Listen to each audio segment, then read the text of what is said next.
Welcome to today's lesson. We will look at force and motion.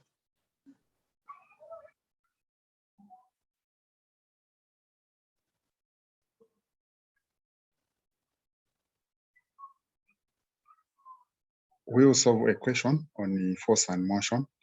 So the question goes as follows.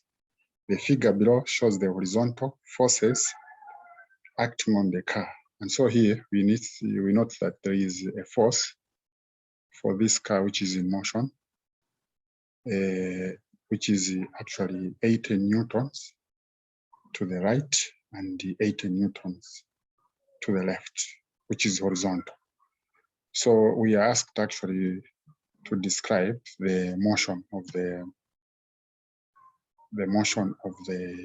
car. If this car is in motion, it means that the resultant force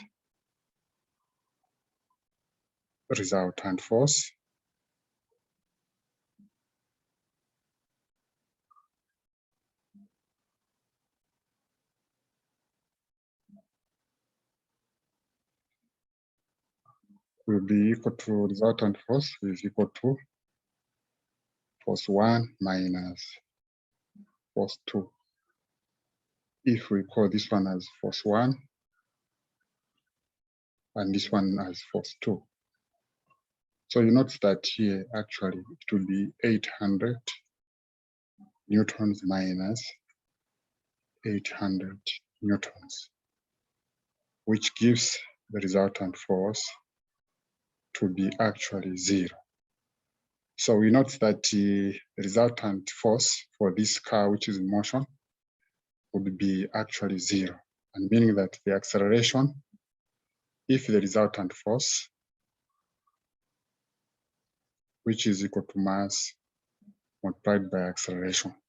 So it means that if the resultant force is actually 0, it means that the acceleration will be 0. So in other words, what we are saying this car is going to have actually a constant speed. The car will have a constant speed. The car will have a constant speed.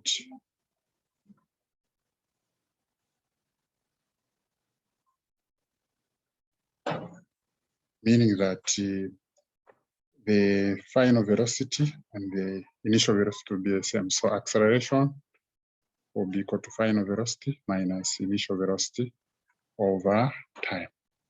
And meaning that these here, the velocities will be actually the same.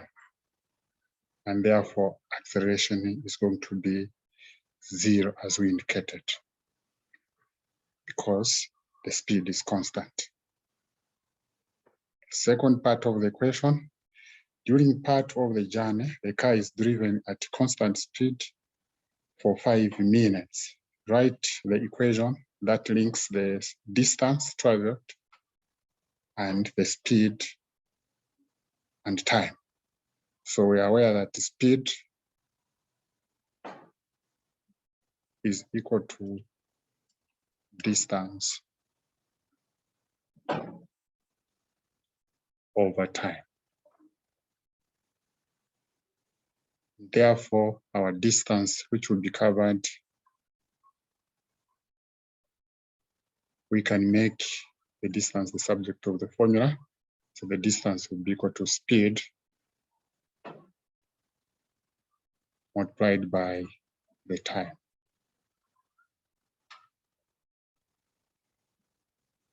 Next part of the question,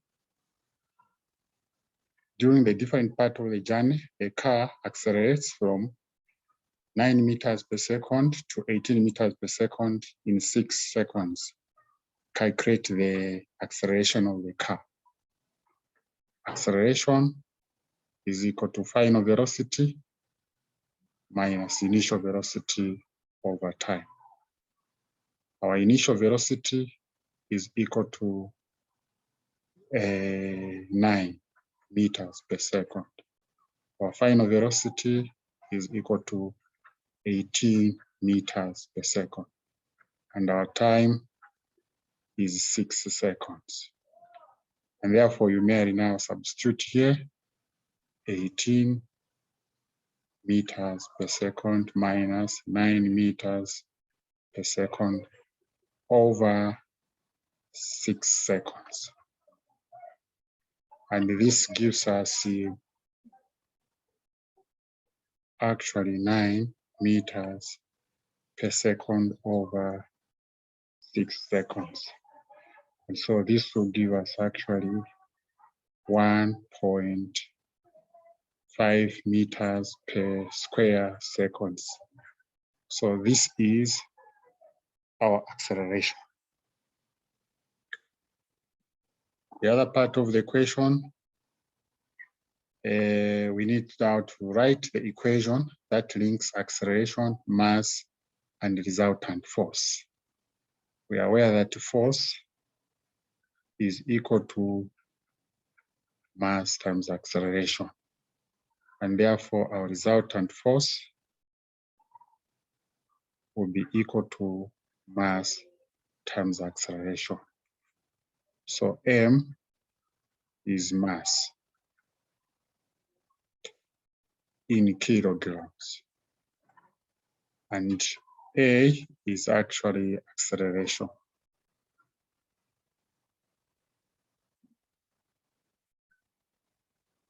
In meters per square seconds. And then our force then would be, our resultant force then would be actually in newtons.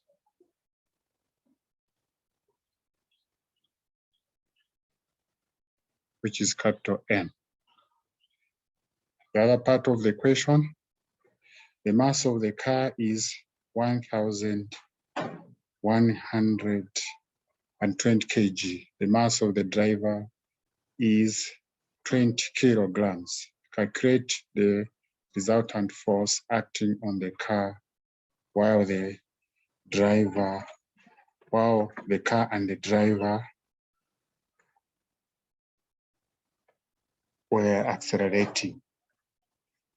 And so here, we note that we are aware that as we indicated, the resultant force is equal to mass times acceleration. And we know that, so I think I correct the resultant force. So we are aware that the mass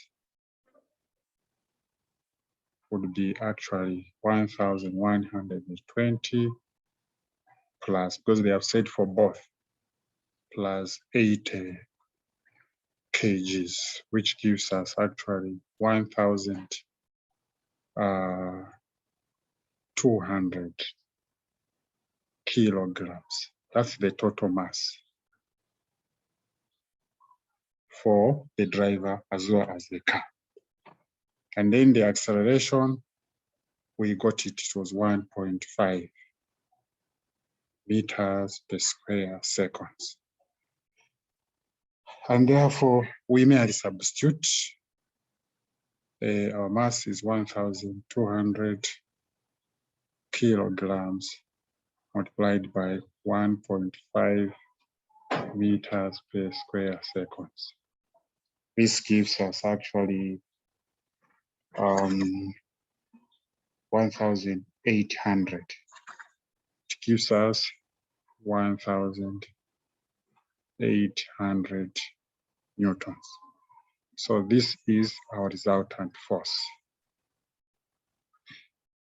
Another question is that we are asked to calculate the distance traveled while the car is accelerating.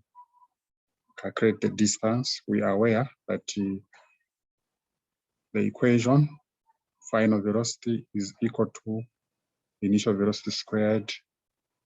Final velocity squared is equal to initial velocity squared plus 2 times acceleration times displacement.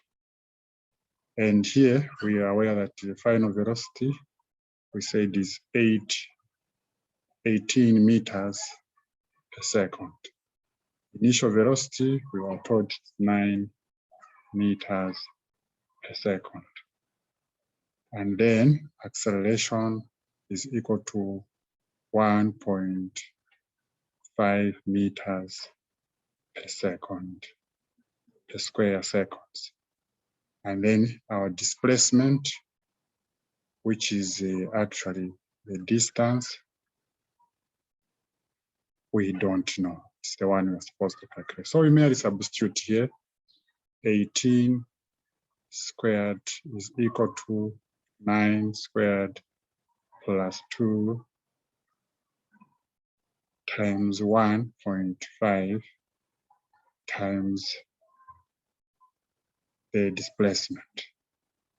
And what you get here is actually 324 is equal to 81 plus 3 multiplied by the displacement.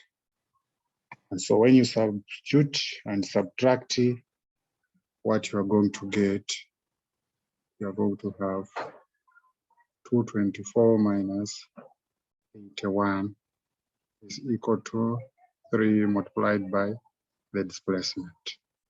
So you find your displacement, which is the distance, is equal to actually 81 meters.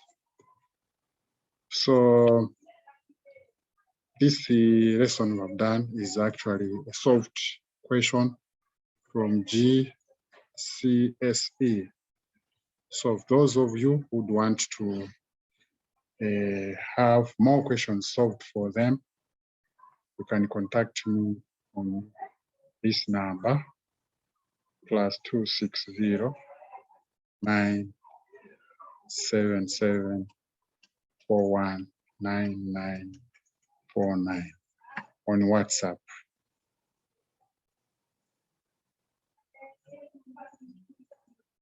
So you can contact me and then we can make arrangements on how I can actually solve a number of questions in physics. I thank you.